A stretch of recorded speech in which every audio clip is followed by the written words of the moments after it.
tous, ravis de vous retrouver comme chaque semaine pour un nouveau numéro d'ailleurs dans le monde. Les guerres donnent lieu à d'innombrables photos et vidéos partagées sur les réseaux sociaux et visionnées des millions de fois. L'utilisation des réseaux sociaux dans le conflit en Ukraine est emblématique de l'évolution des guerres au XXIe siècle. Si la fonction première des médias est de communiquer, ils servent désormais également à espionner les mouvements de l'ennemi et à mobiliser l'opinion publique. Même en période de tension, les réseaux sociaux sont aussi le lieu de confrontation entre États et cyberactivistes, chacun accusant l'autre de manipulation.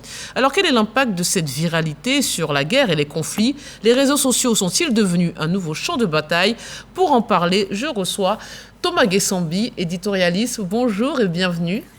Bonjour Fatim et merci de cette invitation. Et face à vous, Valentin Bouquin, journaliste. Bonjour et merci d'être présent. Bonjour Fatim. Alors messieurs, nos sociétés modernes et démocratiques sont placées sous le signe de l'hypercommunication, à quoi s'ajoutent aussi les nouvelles techniques d'information. Comment cette technologie finalement a bouleversé le débat public dans les États? Valentin Bouquin? Disons que le débat public a été bouleversé comme beaucoup d'autres matières par les avancées technologiques dont l'explosion la plus visible est donc l'expansion des réseaux sociaux, l'expansion d'abord du réseau Internet et puis ces manifestations qui sont notamment les réseaux sociaux qui ont pris de l'ampleur.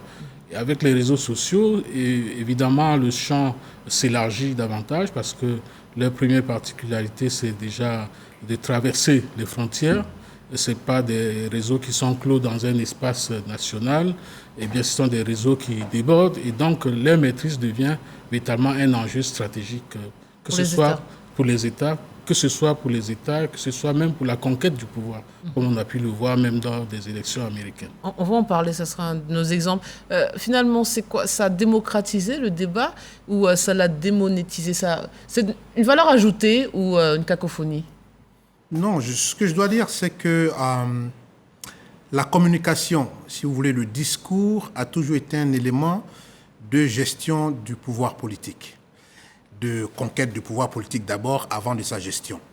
Hier, si cela se passait dans l'arène, dans la Grèce antique, où on pouvait se retrouver pour évoquer les questions du moment, comme les questions de terre, les questions de développement, de démocratie, il y a que tout un État ne se résume plus à une seule capitale, à une arène. On a des citoyens qui sont un peu sur une étendue du territoire à qui il faut s'adresser, à qui il faut parler. Et c'est là que les médias de masse ont eu leur printemps, ont eu leur âge d'or. Comment, à partir de la capitale, le message du président de la République, d'une reine, d'un roi peut atteindre tous les citoyens. Et aussi vrai que la population croît, on est passé d'1 milliard de personnes en 1800. On projette à 8 milliards d'individus sur la Terre le 15 novembre selon les projections de l'ONU. Donc comment s'adresser à ces 8 milliards? Surtout que le monde devient de plus en plus un village planétaire. Bien entendu, les médias classiques de masse publique vont trouver leurs limites. Et la donne sera maintenant les réseaux sociaux qui touchent un grand nombre de personnes. Selon ce que j'ai consulté, là où la télévision peut capter aujourd'hui sur un événement très important, peut-être que pour être la Coupe du Monde, la Coupe du Monde, le décès de la reine, où on parle de 50 millions de téléspectateurs. Sur les réseaux sociaux, on vous parlera de 2 milliards de personnes connectées et très actives. Juste sur Facebook, je crois qu'il y a plus d'1 milliard d'individus qui ont une page Facebook. Mais on va s'intéresser aux problèmes que ça pose et peut-être aussi à l'aspect positif. Vous l'avez dit, ça permet à tout un chacun de s'exprimer librement sur tous les sujets. Mais ça permet aussi la circulation de ce qu'on appelle les fake news, les fausses nouvelles, un phénomène récent. On ne connaissait même pas le terme il n'y a pas longtemps. Quelles sont les causes de l'intensification des fake news dans nos sociétés? Disons déjà que lorsqu'on aborde la question déjà de l'Internet, des réseaux sociaux, il faut noter tout de suite leur caractère ambivalent. C'est-à-dire que c'est un outil technologique qui ne se prête plus à une approche binaire où on dirait ça c'est mauvais, ça c'est bon, d'un côté les bons, d'un côté les méchants. On n'est plus dans cette approche avec l'outil Internet qui a ce caractère ambivalent, qui dépend, dans son utilisation, dépend de ce que son effet dépend déjà de ce que ceux qui l'ont conçu ont prévu et puis de ce que ceux qui l'utilisent en font. Ce sont ces deux dimensions qu'il faut mettre en exergue. Donc, cela dit, aujourd'hui, avec le développement de ces médias, il y a donc ce côté positif ce côté positif qui est la libre circulation de l'information. On estime que avec les réseaux sociaux, on est sorti des médias traditionnels qui commençaient eux aussi à ronronner un peu et à être des otages de certains groupes, que ce soit des groupes politiques, que ce soit des groupes idéologiques, financiers. Des groupes financiers. On est sorti de là et on s'est dit qu'avec l'Internet, eh bien, c'est l'extension, c'est la liberté offerte au plus grand nombre. Mais aujourd'hui, il faut bien se dire que d'un côté, il y a cet aspect positif, donc qui est la circulation étendue de l'information, la possibilité pour chaque citoyen même de se fabriquer son information, de se faire entendre. Et puis il y a de l'autre aussi, le pendant, c'est évidemment, dès lors que chacun fabrique l'information qu'il veut, c'est la porte ouverte à tout. Et donc on a la circulation des fake news qui ne fait que s'aggraver et qui est aujourd'hui devenu un outil, un puissant outil, que ce soit de conquête du pouvoir, que ce soit d'offensive ou de défensive par rapport à l'action militaire. Oui, alors justement, c'est ça la question. C'est qu'on pourrait croire que des fois, c'est par mauvaise connaissance du sujet qu'on envoie des fausses nouvelles, mais des fois aussi, c'est à dessein. Tout à fait. C'est une arme. Tout à fait. De destruction massive. Tout à fait, tout à fait. Pour une organisation comme pour un État, il y a toujours que nous évoluons dans un environnement et les questions d'influence, les questions de sécurisation de ce que nous avons comme données, les questions d'analyse, il y a un sentiment de protection qui habite chacun d'entre nous. Donc, de ce principe-là, peut-être qu'au football, là où on dira la meilleure façon de défendre, c'est d'attaquer. Ici aussi, dans une organisation, le dicton peut avoir droit de citer. Donc, on est une organisation et tout est dynamique. On a dans notre environnement ce qu'on appelle les acteurs. Donc sur la cartographie, à tout moment, l'acteur qui était peut-être neutre peut toujours basculer dans le sens que nous voulons. Et c'est en cela que la stratégie entre en ligne de compte pour faire de l'information un levier d'action. Mais cela est bien structuré, contrairement à ce qu'on peut penser, les émotions qu'on peut voir sur les réseaux sociaux. Mais dès lors qu'il s'agit d'une organisation, d'un pays, tout ce que nous voyons comme communication sur les réseaux sociaux entre dans une stratégie savamment bâtie et exécutée. Alors justement, parce que siècle dernier, ce qu'on reprochait le plus aux États, c'est la propagande ou la manipulation, l'opacité sur certains sujets, circuler, il n'y a rien à voir. Mais est-ce que les États ou décideurs peuvent-ils être à l'origine aussi de fausses nouvelles où toute information officielle est forcément vraie ? Oui, on doit s'en méfier aussi. Aujourd'hui, on doit s'en méfier parce qu'on l'a relevé, c'est une arme aujourd'hui, c'est une arme.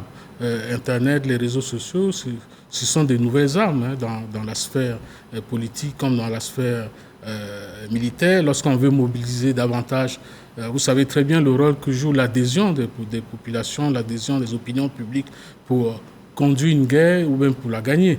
Donc naturellement, les États sont portés à les utiliser à leur avantage.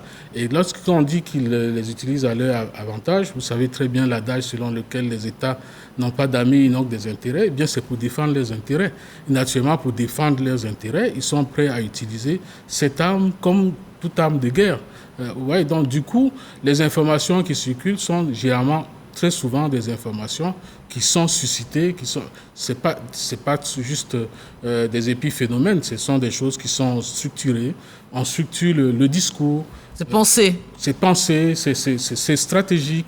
On l'a vu même, avec la guerre en Irak, comment on a utilisé vraiment la désinformation d'État, le fake news, oui, que constituait la présence des armes de destruction massive. La défense présumée d'armes de destruction massive sur Saddam Hussein. C'est ce qui a servi de prétexte à la guerre. C'est ce qui a servi de prétexte pour mobiliser les opinions publiques et aux États-Unis et en Europe et ailleurs dans le monde. C'est le nom de l'émission. Mais ce sont des choses, ce sont des stratégies pensées. Donc l'information, comme son pendant, qui est la désinformation, participe d'une stratégie très même étatique. mise en état, mais, oui, même par les États. Le biais, bien sûr, les États, parfois quand c'est trop gros, ils utilisent d'autres canaux. Aujourd'hui, on a les influenceurs, les gens qui parlaient sport, beauté, mode et autres, s'introduisent dans ce débat-là. Ils sont utilisés pour influencer l'opinion. On va en parler notamment des cyberactivistes, hein, je vois que vous y pensez, mais restons d'abord sur les États parce qu'on se souvient tous de l'exemple américain pendant l'élection présidentielle de Donald Trump face à Hillary Clinton. Et là aussi, on a vu à la faveur de ces élections, les opposants et supporters de Trump s'accuser mutuellement de rumeurs ou de contre-vérités sous fond de soupçons d'ingérence russe et favorisés par l'usage croissant des réseaux sociaux. D'où ma question tout à l'heure. C'est une arme de déstabilisation. Ça peut modifier une élection présidentielle en interne?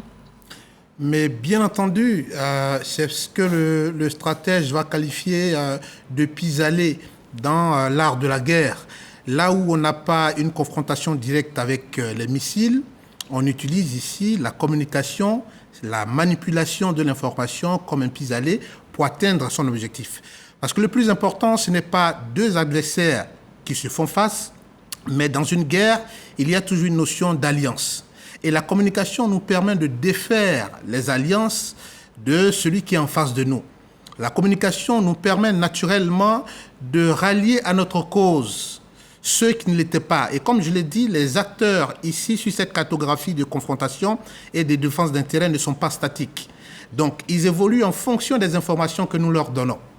Donc, naturellement, l'information sera manipulée et chaque stratégie va intégrer cette manipulation, tout comme il y a l'influence et la contre-influence.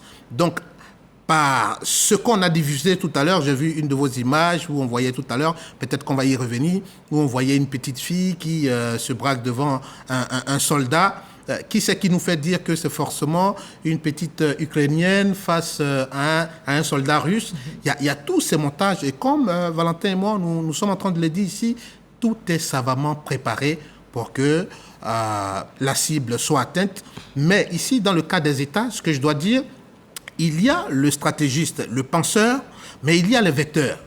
Donc, on prend des vecteurs crédibles, on peut prendre les ONG qui ont de la crédibilité, on peut prendre des think tanks, on peut prendre des universitaires, mais toujours est-il qu'on a après ces vecteurs-là des relais qu'on peut voir comme les organes de presse et les influenceurs, ce qu'on appelle. Il y a un événement qui nous a tous marqué, c'est la crise sanitaire, où là, vraiment, ça a donné place à tout et son contraire sur les réseaux sociaux, de la désinformation pure.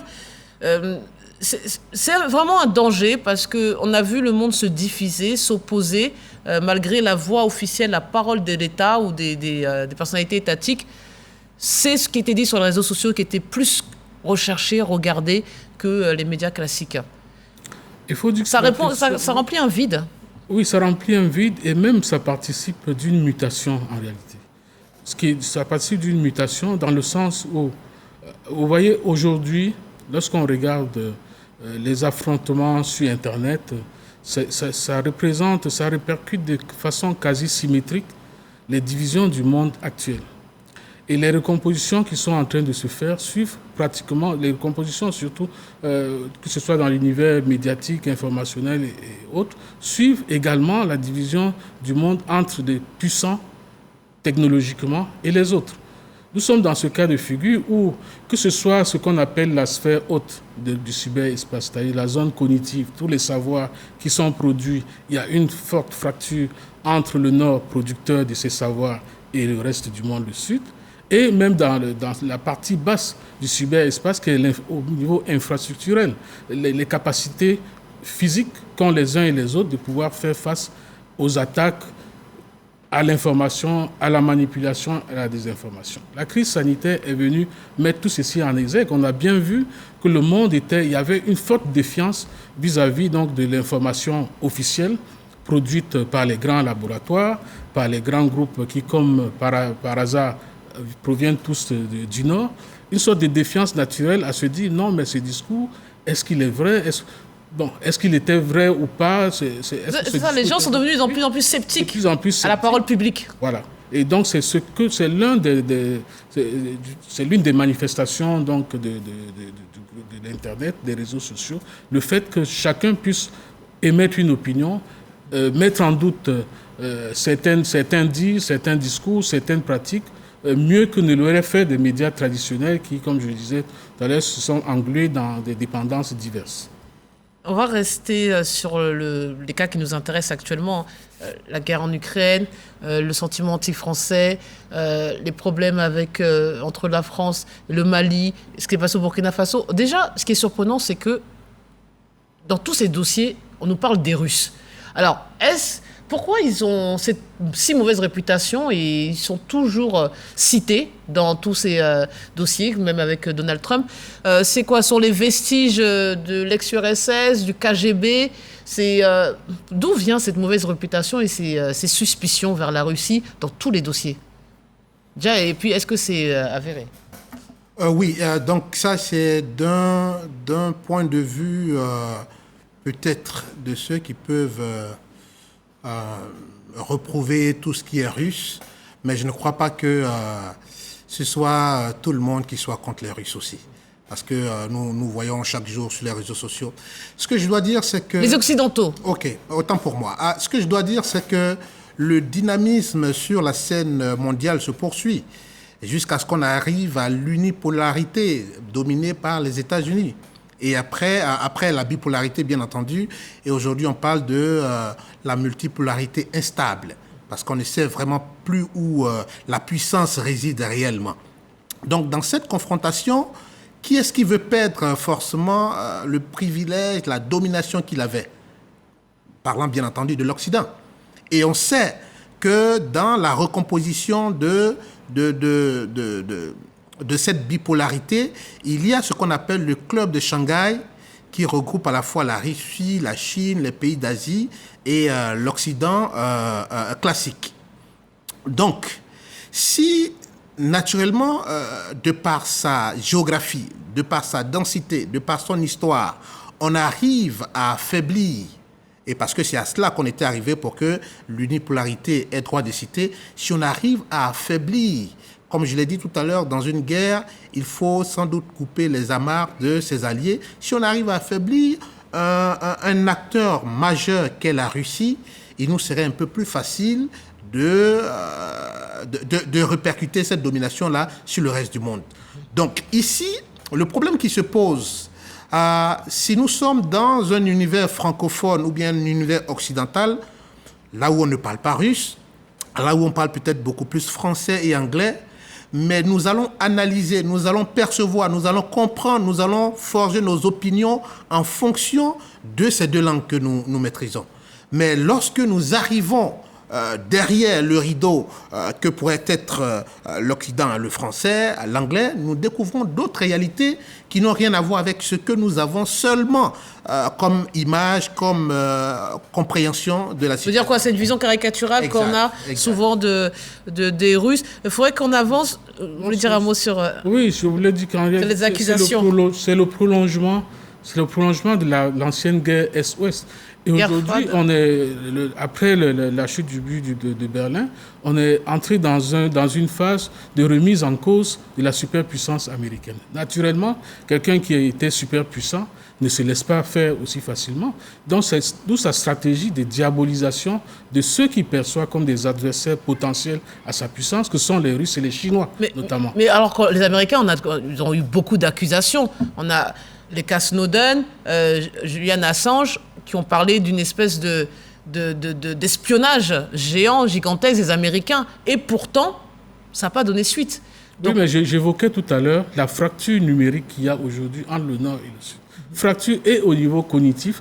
Les plus grands savoirs, les plus grandes informations qui circulent sur le net sont en provenance des États-Unis et de l'Occident. Vous comprenez? Quand vous regardez la part de l'Afrique, par exemple, dans la production de ce savoir qui circule sur le net, elle est de combien? Ça, c'est d'un. Et puis de deux, nous, n'ayant pas l'infrastructure physique nécessaire pour contrer cette propagande, nous la subissons. Mm-hmm. C'est le cas d'espèce. Donc, nous subissons tout ce qui est propagande, manipulation en provenance de l'extérieur. Et ceux qui ont les moyens d'assurer donc la propagation de leurs nouvelles. On va prendre deux cas. Les cyberactivistes, hein, on ne sait pas si c'est de leur propre fait, des fois si c'est une prolongation de personnalité, parce qu'on imagine que certains sont payés pour faire ce qu'ils font. Comment on les définit ?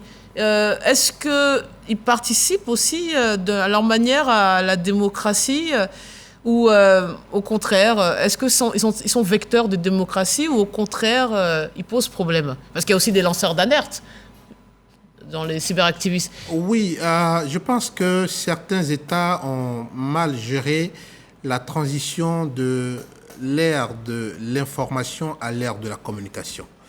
Figurez-vous, dans un monde qui bouillonne, où il y a des échanges d'étudiants, de professeurs, que je me retrouve dans mon pays et j'ai droit peut-être à 2 éditions de l'information, 13h et 20h.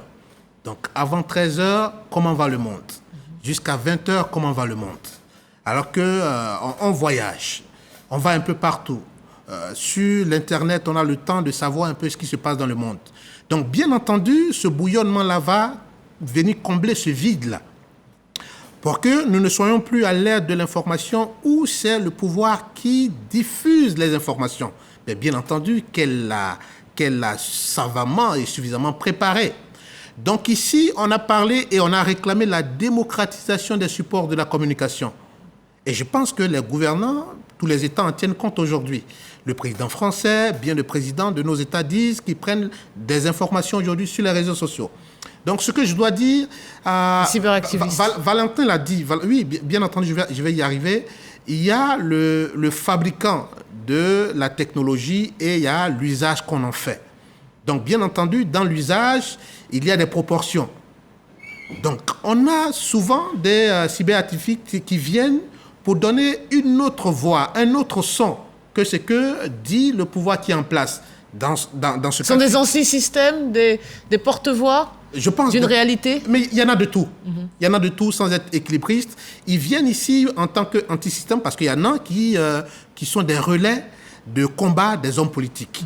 Nous en connaissons et on va peut-être pas les citer ici. Et il y en a qui viennent naturellement pour remettre en cause le discours officiel qui n'est pas souvent vrai, mais qui est donné en fonction des contingences.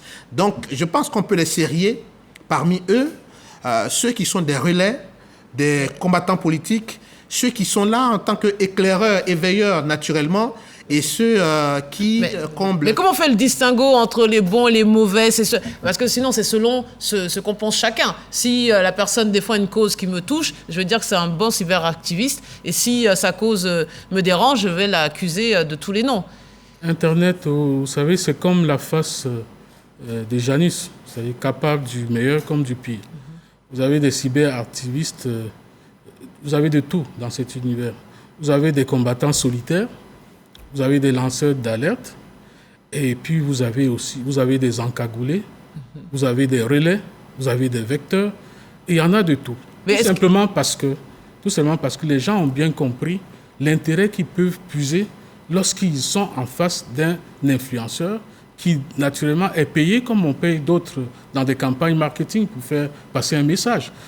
Écoutez, un État estime que tel individu ou tel autre est bien suivi à des pages bien suivies par ses followers et autres, par ses contacts, eh bien, ils décident, pour faire passer davantage son message, de recourir à ces services. C'est devenu un business. Ils sont même reçus par des personnalités politiques au même titre qu'ils recevraient, je ne sais pas, un autre homologue. Exactement. Et même sur la place locale, vous voyez très bien qu'aujourd'hui, de plus en plus, la tendance est de recruter plus des influenceurs que des journalistes. Oui, même dans les médias, tout à fait. Donc ils sont devenus... Aujourd'hui, chacun essaye d'en profiter comme il peut. Oui, mais il y a un gros problème, c'est la législation. Comment légiférer ? Les GAFA sont tellement importants, déjà, ils ont l'air d'être plus puissants que les États eux-mêmes. On ne peut pas dire qu'ils soient toujours satisfaits des dérives de leurs outils, mais comment on fait? On va prendre l'exemple concret de Nathalie Yamb. J'ai vu qui est donc une militante suisseau-camerounaise se présentant sur son site internet comme experte des questions africaines et migratoires et suivie par plus de 200 000 personnes sur sa chaîne YouTube. Elle a été interdite de séjour sur le territoire français suite à ses différentes sorties sur les réseaux sociaux. C'est ça la solution, c'est-à-dire légiférer au cas par cas. Chaque pays va prendre des dispositions pour cibler ces cyberactivistes. Quelle solution quand tu sais que le GAFA ne fait rien, ne coupe même pas les comptes des uns et des autres si c'est demandé? Je pense, peut-être pour imager mon raisonnement, lorsqu'il y a de la fumée peut-être dans la maison, la première des choses qu'on fait, c'est d'ouvrir les baies et voir après la source de la fumée. Donc ici, en interdisant à cette dame d'avoir accès au territoire français, ça c'est la décision qu'on prend sur le champ. Mais bien entendu, il faut des mesures pérennes, des mesures qui cadrent bien entendu avec la législation. Ces mesures-là viendront après. Et je pense que c'est un phénomène quand même nouveau qui est en train de bouillonner.